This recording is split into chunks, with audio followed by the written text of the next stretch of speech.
as a 16-year-old girl facing a crisis pregnancy. They wouldn't let me see my ultrasound.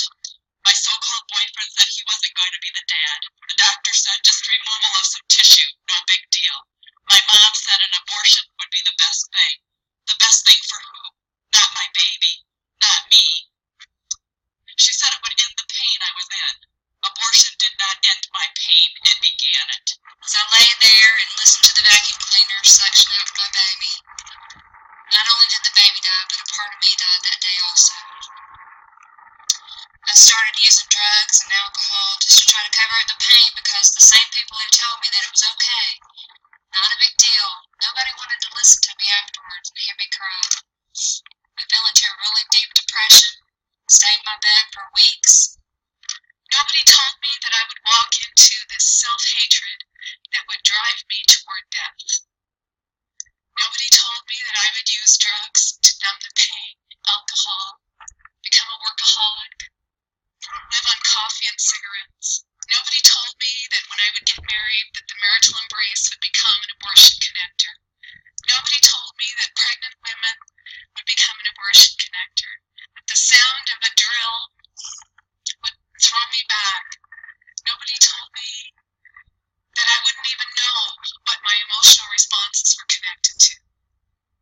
Nobody would tell me that one day an ectopic pregnancy would break my denial, and that I would flash back and relive the event of the death of Sarah. I hear these women telling these stories, and I can stand there and say, yeah, that happened to me. Yeah, that was me too. That was me too. And it's just this long list of things, you know. For me, it was turning to drugs and alcohol right after my abortion. For 5 months afterward, I have no recollection of what I had done, you know, as far as what my life was. 7 months, I attempted suicide. Within a year, I became pregnant again with the replacement baby. For these women, every time they tell their story, they're reliving their abortion experience, they're reliving the death of their child. These ladies acknowledge the fact and mourn their children. The baby is not the only one who dies.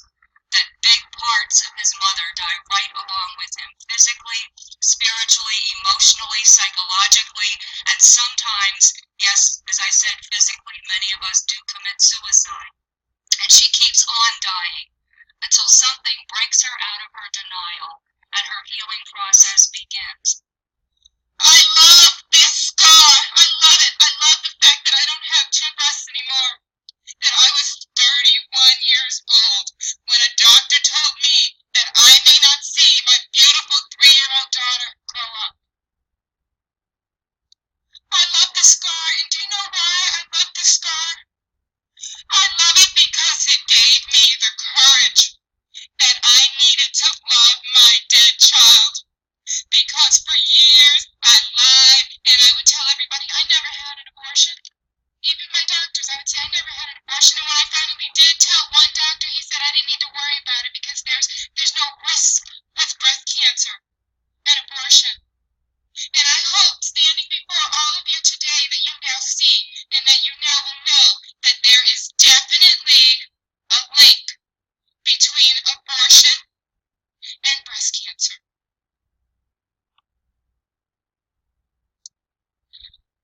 The day after I learned that I had breast cancer, I learned that I was pregnant. And there were many people who thought that my child should die because I had a little girl that I needed to raise. And having gone through what I had gone through, there was no way that I was going to kill my child. So I went through chemotherapy with my baby, and I am proud to say that he is 16 months old today, and he is beautiful, he is healthy, and he is strong. So for all those people who say we need abortion for women's health, I hope I am evidence that that is not true. As the Silent No More awareness campaign began to grow, men asked if they could share the regret they feel for their involvement in aborting their children. I realized how small of a man I was, because if I had gone with her that day, I probably would have realized what was happening. Maybe I would have realized what was happening. Maybe I would have saw how upset how broken she was and taken her by the hand and said, come on, let's get out of this place. I didn't defend the life of my own daughter based on misinformation, selfishness, fear, shame. Let her die to an abortionist knife. And I died the same day. Destroy the baby without destroying the mother. You can't love and heal the baby without loving and healing the mother. That's what we want all Christians to do.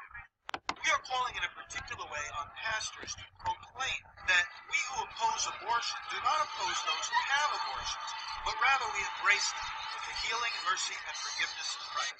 Women who have experienced forgiveness and healing become empowered to break the silence, proclaiming the truth about abortion. There is only one decision I regret, and it is abortion. I had an abortion, and it was something I regret to this day. In 1973, women gathered in front of the U.S. Supreme Court to say they would be silent no more because their sisters were dying from illegal abortions. In 2003, women gathered again at the Supreme Court. This time they said they would be silent no more because legal abortion had caused them emotional, physical, and spiritual problems, and women are still dying. This personal perspective of abortion is the missing voice in the abortion debate, and it was the catalyst behind the development of the Silent No More awareness campaign. During the campaign gatherings, women shared the reality of why we chose abortion. We're pro-life because we believe in the rights of the unborn child, but we also know that abortion hurts women. Our next speaker unfortunately knows this firsthand. She's going to share her story with you. Nicole Peck has spent the last 2 decades sharing the stories of the difficulties of choosing abortion and your process of healing afterwards. Please give a very warm welcome to a courageous pro-life advocate, Nicole Peck.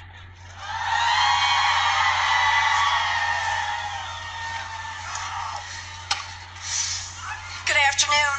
We represent the Silent No More Awareness Campaign. Visit silentnomore.com. We are women who experienced abortion, and we are sharing the truth of how it changed us at the Supreme Court this afternoon. I never thought I would be pregnant as a teen. We thought we were in love. I was a student athlete with a bright college future, and a baby would ruin my life. I was afraid to tell anyone. I felt trapped and saw no other choice. At the clinic, the staff did not provide any counsel to me about my options or the complications that would result. I vividly remember the sound and the intensity of the vacuum. They took my money, my baby, and my self-respect. The denial set in immediately, and I was relieved and yet sad and depressed. We never discussed that day again or the abortion. I thought life would return to normal, but I was never the same. The relationship ended and the suicidal thoughts began. I was spiritually dead and felt damaged, unlovable, empty, and so alone. For over 10 years, I lived with guilt, shame, and feeling inadequate and unworthy of love. I had failed relationships and became a workaholic.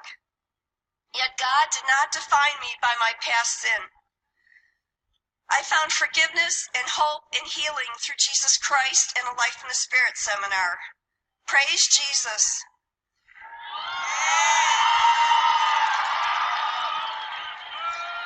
And he is so good, he heals us, and I named my baby Peter, and I finally forgave myself.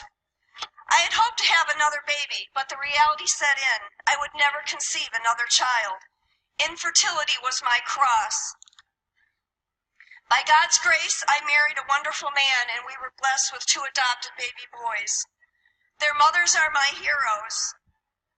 They gave their children life, and they gave us a family. My story is one of over 2,000 testimonies posted on abortiontestimony.com.